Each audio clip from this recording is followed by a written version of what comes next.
ನಮಸ್ಕಾರ ಸ್ನೇಹಿತರೆ, ನಮ್ಮ ಹಿಂದೂ ಧರ್ಮದಲ್ಲಿ ಕರ್ಮದ ಬಗ್ಗೆ ಅತಿ ಮಹತ್ವವನ್ನು ಕೊಟ್ಟಿದ್ದಾರೆ. ಭಗವದ್ಗೀತೆಯಲ್ಲಿ ಶ್ರೀಕೃಷ್ಣ ಹಲವಾರು ಬಾರಿ ಕರ್ಮದ ಬಗ್ಗೆ ಹೇಳಿದ್ದಾರೆ. ಯಾವ ಮನುಷ್ಯ ಆಗಲಿ, ಯಾವ ಪ್ರಾಣಿಯಾಗಲಿ ಯಾವ ಕರ್ಮವನ್ನು ಒದಗಿಸುತ್ತಾರೋ ಅದನ್ನು ಅವರು ಅನುಭವಿಸಲೇಬೇಕು. ಅದು ಇಂದಿನ ಜನ್ಮದಲ್ಲಾಗಲಿ ಅಥವಾ ಮುಂದಿನ ಜನ್ಮದಲ್ಲಾಗಲಿ ಅದು ನಮ್ಮನ್ನು ಬಿಡುವುದಿಲ್ಲ. ನಾವು ಅದನ್ನು ಅನುಭವಿಸಲೇಬೇಕು. ನಾವು ಒಳ್ಳೆಯ ಕರ್ಮಗಳನ್ನು ಮಾಡಿದರೆ, ಒಳ್ಳೆಯ ಕೆಲಸಗಳನ್ನು ಮಾಡಿದರೆ ಅದರ ಪ್ರತಿಫಲ ನಮಗೆ ಒಳ್ಳೆಯದೇ ಆಗಿರುತ್ತದೆ. ಅದೇ ನಾವು ಕೆಟ್ಟ ದಾರಿಯನ್ನು ಹಿಡಿದು ಕೆಟ್ಟ ಕರ್ಮಗಳನ್ನು, ಕೆಟ್ಟ ಕೆಲಸಗಳನ್ನು, ಪಾಪಗಳನ್ನು ಮಾಡಿದರೆ ಅದರ ಫಲ ಕೆಟ್ಟದಾಗಿರುತ್ತದೆ. ಅದೇ ರೀತಿ ಮಹಾಭಾರತದ ಗ್ರಂಥವನ್ನು ನಾವು ಅಧ್ಯಯನ ಮಾಡಿದಾಗ ಭೀಷ್ಮ ಪಿತಾಮಹರಂತಹ ಒಂದು ಪ್ರಮುಖ ಪಾತ್ರ ನಮ್ಮ ಕಣ್ಣು ಮುಂದೆ ಬರುತ್ತದೆ. ಅವರು ತಮ್ಮ ಜೀವನ ಪೂರ್ತಿ ನಿಸ್ವಾರ್ಥ ಸೇವೆಯಿಂದ ಹಸ್ತಿನಾಪುರದ ಸೇವೆಯನ್ನು ಮಾಡುತ್ತಾರೆ. ಭೀಷ್ಮರು ಮಾಡಿದಂತಹ ಪುಣ್ಯ ಕಾರ್ಯಗಳನ್ನು ಮಹಾಭಾರತದಲ್ಲಿ ಯಾವ ವ್ಯಕ್ತಿನೂ ಮಾಡಿರುವುದಿಲ್ಲ. ಆದರೂ ಅವರು ಪಟ್ಟಂತಹ ಕಷ್ಟ, ನೋವು, ಸಹನೆ ಇಡೀ ಮಹಾಭಾರತದಲ್ಲಿ ಯಾರೂ ಸಹಿತ ಅನುಭವಿಸುವುದಿಲ್ಲ. ಯಾಕಂದರೆ ಮಹಾಭಾರತದಲ್ಲಿ ಭೀಷ್ಮರಿಗೆ ಬರುವಂತಹ ಭಯಾನಕ ಸಾವು ಯಾವ ಪಾಪಿಗೂ ಕೂಡ ಬರುವುದಿಲ್ಲ. ನಿಮಗೆಲ್ಲ ಗೊತ್ತಿರುವ ಹಾಗೆ ಭೀಷ್ಮರು 18 ದಿವಸದ ಕಾಲ ಮುಳ್ಳಿನ ಹಾಸಿಗೆ ಅಂದರೆ ಬಾಣದ ಹಾಸಿಗೆ ಮೇಲೆ ಮಲಗುವಂತಹ ಪರಿಸ್ಥಿತಿ ಒದಗಿ ಬರುತ್ತದೆ.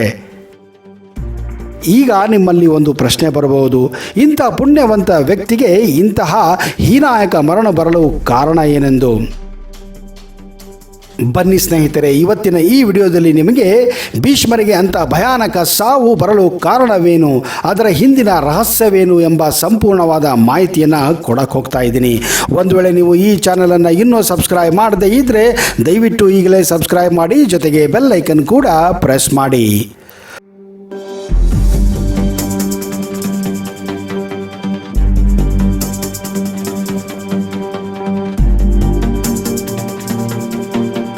ಮಹಾಭಾರತ ಕುರುಕ್ಷೇತ್ರ ಯುದ್ಧದಲ್ಲಿ ಮೊದಲ 10 ದಿನ ವೀರಾವೇಶದಿಂದ ಪಾಂಡವರ ಸೇನೆಯನ್ನು ಆಹುತಿ ತೆಗೆದುಕೊಂಡ ಭೀಷ್ಮರನ್ನು ನಿಗ್ರಹಿಸುವುದು ಹೇಗೆಂದು ಅರಿಯಲಾರದೆ ಪಾಂಡವರು ಶ್ರೀಕೃಷ್ಣನ ಬಳಿಗೆ ಹೋಗುತ್ತಾರೆ. ಭೀಷ್ಮರ ಪ್ರತಿಜ್ಞೆಯನ್ನು ಅರಿತ ಕೃಷ್ಣರು ಶಿಖಂಡಿಯೊಂದಿಗೆ ಅಂದರೆ ನಪುಂಸಕರೊಂದಿಗೆ ಯುದ್ಧ ಮಾಡುವ ಉಪಾಯವನ್ನು ಸೂಚಿಸುತ್ತಾರೆ. ಹೆಣ್ಣಾಗಿದ್ದು ಗಂಡಸನಂತಿರುವ ಮೇಲೆ ಭೀಷ್ಮ ಎಂದಿಗೂ ಯುದ್ಧ ಮಾಡುವುದಿಲ್ಲವೆಂದು ಕೃಷ್ಣನಿಗೆ ಚೆನ್ನಾಗಿ ಗೊತ್ತಿರುತ್ತದೆ. ಇದೇ ತಂತ್ರವನ್ನು ಹೂಡಿದ ಅರ್ಜುನ ಶಿಖಂಡಿಯನ್ನು ಮುಂದೆ ಇಟ್ಟುಕೊಂಡು ಯುದ್ಧ ಮಾಡಲು ಸಿದ್ಧನಾಗುತ್ತಾನೆ. ಶಿಖಂಡಿಯನ್ನು ನೋಡಿದ ಭೀಷ್ಮರು ತನ್ನ ಬಿಲ್ಲನ್ನು ತ್ಯಜಿಸಿ ಅರ್ಜುನನ ಬಾಣವನ್ನು ತನ್ನನ್ನು ಘಾಸಿಗೊಳಿಸುವಂತೆ ನಿಂತು ಬಿಡುತ್ತಾರೆ. ಹೀಗೆ ಮಹಾಭಾರತದ 10ನೇ ದಿನ ಭೀಷ್ಮರು ಶರಾಘಾತದಿಂದ ತೀವ್ರವಾಗಿ ಗಾಯಗೊಳ್ಳುತ್ತಾರೆ.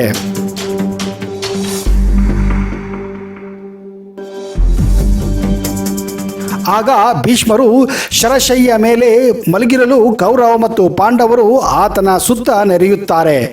ಬಾಯಾರಿಕೆಯಿಂದ ಭೀಷ್ಮ ಕುಡಿಯಲು ನೀರು ಕೇಳಿದಾಗ ಅರ್ಜುನನು ಬಾಣವನ್ನು ಬಿಟ್ಟು ನೀರಿನ ಚಿಲುಮೆಯನ್ನು ಸೃಷ್ಟಿಸುತ್ತಾನೆ. ಅದರಿಂದ ಬಂದ ನೀರು ಭೀಷ್ಮನ ಬಾಯಾರಿಕೆಯನ್ನು ತಣಿಸುತ್ತದೆ. ಭೀಷ್ಮರು ಉತ್ತರಾಯಣ ಎಂಬ ಪವಿತ್ರ ಕಾಲ ಬರುವವರೆಗೂ ಎದುರು ನೋಡುತ್ತಿದ್ದರು. ವೈಕುಂಠದ ಬಾಗಿಲು ಉತ್ತರಾಯಣ ಪುಣ್ಯಕಾಲದ ದಿನ ತೆಗೆಯುವುದು, ಶ್ರೀಮನ್ನಾರಾಯಣರ ಪುಣ್ಯ ದರ್ಶನ ಅಂದು ಲಭಿಸುವುದು ಎಂದುಕೊಂಡು ಅದೇ ದಿನಕ್ಕಾಗಿ ಭೀಷ್ಮರು ತಮ್ಮ ಸಾವನ್ನು ಹಿಡಿದು ಇಟ್ಟುಕೊಂಡಿರುತ್ತಾರೆ. ಹೀಗೆ 18 ದಿನಗಳ ಕಾಲ ಭೀಷ್ಮ ಬಾಣದ ಹಾಸಿಗೆ ಮೇಲೆ ಮಲಗಿದ್ದರು. ಈ ಸಂದರ್ಭದಲ್ಲಿ ಹಲವಾರು ಋಷಿ ಮುನಿಗಳು, ವೈದ್ಯರು ಅವರ ಉಪಚಾರಕ್ಕೆ ಬಂದು ಹೋಗುತ್ತಿರುತ್ತಾರೆ. ಆಗ ಅವರು ಯಾವುದೇ ಉಪಚಾರಕ್ಕೆ ನಿರಾಕರಿಸುತ್ತಾರೆ. ಇಷ್ಟು ಗಾಯಗೊಂಡರೂ ಭೀಷ್ಮರಿಗೆ ಸಾವು ಬರುವುದಿಲ್ಲ.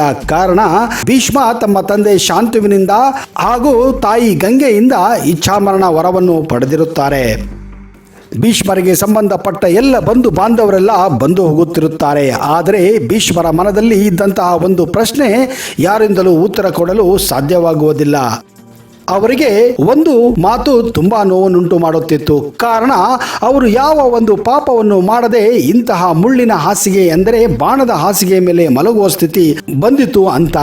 ಕೊನೆಗೆ ಒಂದು ದಿನ ಶ್ರೀಕೃಷ್ಣ ಭೀಷ್ಮರನ್ನು ಭೇಟಿ ಮಾಡಲು ಬರುತ್ತಾರೆ.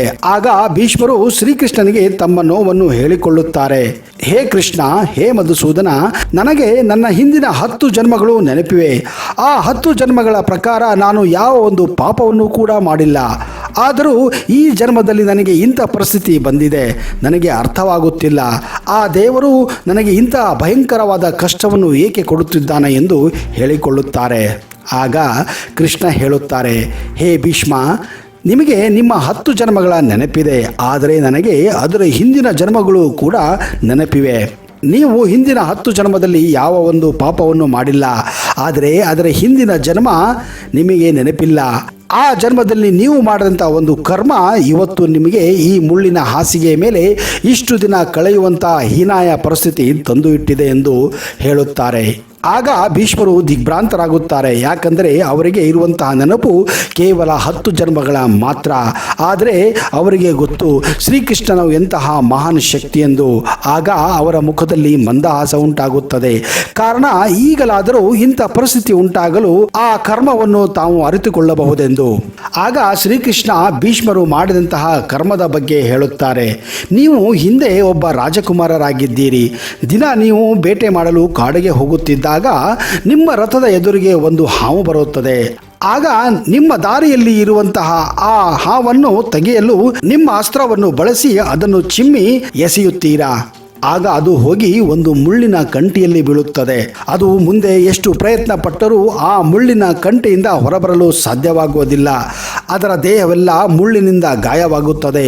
ಅದು ಎಷ್ಟು ಹೊರಗೆ ಬರಲು ಪ್ರಯತ್ನ ಮಾಡುತ್ತದೆಯೋ ಅದು ಆ ಮುಳ್ಳಿನ ಕಂಟಿಯಲ್ಲಿ ತೊಡಕು ಹಾಕಿಕೊಳ್ಳುತ್ತದೆ. ಇದರಿಂದ ಅದಕ್ಕೆ ರಕ್ತ ಹರಿಯಲು ಪ್ರಾರಂಭ ಮಾಡುತ್ತದೆ.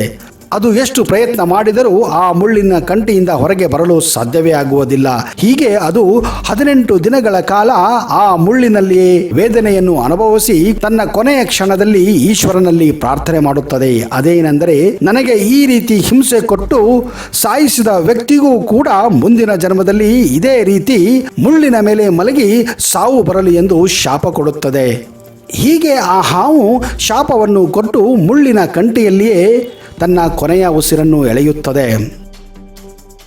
ಇದೇ ಕಾರಣ ನೀವು ಹಿಂದಿನ ಜನ್ಮದಲ್ಲಿ ಮಾಡಿದಂತಹ ಆ ಒಂದು ಕೆಟ್ಟ ಕರ್ಮ, ಆ ಒಂದು ಪಾಪ ಇವತ್ತು ನೀವು ಈ ಭಯಂಕರ ಸಾವಿಗೆ ಕಾರಣರಾಗಿದ್ದೀರಿ ಎಂದು ಶ್ರೀಕೃಷ್ಣ ಭೀಷ್ಮರಿಗೆ ಹೇಳುತ್ತಾರೆ. ಇದನ್ನು ಕೇಳಿದ ಭೀಷ್ಮ ಆಶ್ಚರ್ಯಪಡುತ್ತಾರೆ. ಹಾಗೆಯೇ ಇನ್ನೊಂದು ಪ್ರಶ್ನೆ ಅವರ ಮನದಲ್ಲಿ ಹುಟ್ಟುತ್ತದೆ. ಹೇ ಮಧುಸೂದನ, ಹಾಗಾದರೆ ಹಿಂದಿನ 10 ಜನ್ಮಗಳಲ್ಲಿ ನನಗೆ ಯಾಕೆ ಆ ಶಾಪ ತಟ್ಟಲಿಲ್ಲ ಎಂದು. ಆವಾಗ ಶ್ರೀಕೃಷ್ಣ ಈ ರೀತಿ ಹೇಳುತ್ತಾರೆ, ನೀವು ಹಿಂದಿನ 10 ಜನ್ಮದಲ್ಲಿ ಯಾವ ಒಂದು ಪಾಪದ ಕಾರ್ಯವನ್ನು ಮಾಡಿರುವುದಿಲ್ಲ. ಇದೇ ಕಾರಣ ಆ ಶಾಪ ನಿಮಗೆ ಆ ಜನ್ಮದಲ್ಲಿ ತಟ್ಟಿಲ್ಲ. ಹಾಗೆಯೇ ಹಿಂದಿನ ಜನ್ಮಗಳಲ್ಲಿ ನೀವು ಸ್ವಾಭಾವಿಕ ಮರಣವನ್ನು ಹೊಂದಿದ್ದೀರಿ.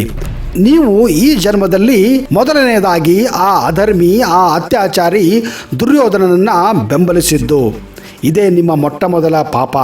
ಎರಡನೇದಾಗಿ ನಿಮ್ಮ ಕಣ್ಣು ಎದುರುಗಡೆನೆ ದ್ರೌಪದಿಯ ವಸ್ತ್ರಹರಣವಾಯಿತು. ಆದರೂ ಕೂಡ ನೀವು ದುಶ್ಯಾಸನಿಗಾಗಲಿ, ಶಕುನಿಗಾಗಲಿ ಅಥವಾ ದುರ್ಯೋಧನಗಾಗಲಿ ಇಂತಹ ಕಾರ್ಯ ಮಾಡುವುದನ್ನು ನೀವು ತಪ್ಪಿಸಲಿಲ್ಲ. ಇದೇ ಕಾರಣ ನೀವು ಎಷ್ಟೇ ಒಳ್ಳೆಯ ಕೆಲಸ ಮಾಡಿದ್ದರೂ ಕೂಡ ಆ ಪುಣ್ಯಗಳು ನಿಮಗೆ ತಟ್ಟಲಿಲ್ಲ. ಈ ಸಂದರ್ಭದಲ್ಲಿ ಅದು ಈ ಜನ್ಮದಲ್ಲಿ ನೀವು ಮಾಡಿದ ಪುಣ್ಯ ಕಾರ್ಯಕ್ಕಿಂತ ಈ ಪಾಪವೇ ಹೆಚ್ಚಾಯಿತು. ಇದೇ ಕಾರಣ ನೀವು ಹಿಂದೆ ಎಸಗಿದ್ದ ಒಂದು ಪಾಪ, ಅದರ ಶಾಪ ಈ ಜನ್ಮದಲ್ಲಿ ತಟ್ಟಿದೆ. ಇದೇ ಕಾರಣ ನೀವು ಇಂದು ಈ ಮುಳ್ಳಿನ ಹಾಸಿಗೆಯ ಮೇಲೆ ನಿಮ್ಮ ಕೊನೆಯ ಕ್ಷಣಗಳನ್ನು ಕಳೆಯುತ್ತಿದ್ದೀರಾ ಎಂದು ಶ್ರೀಕೃಷ್ಣ ಭೀಷ್ಮರಿಗೆ ಹೇಳುತ್ತಾರೆ.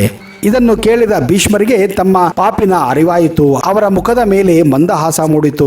ತಾವು ಮಾಡಿದ ಕರ್ಮ ತಾವು ಅನುಭವಿಸಲೇಬೇಕೆಂದು ಉತ್ತರಾಯಣ ಬರುವವರೆಗೂ ಕಾದು ಕೊನೆಗೆ ತಮ್ಮ ದೇಹವನ್ನು ತ್ಯಾಗ ಮಾಡುತ್ತಾರೆ.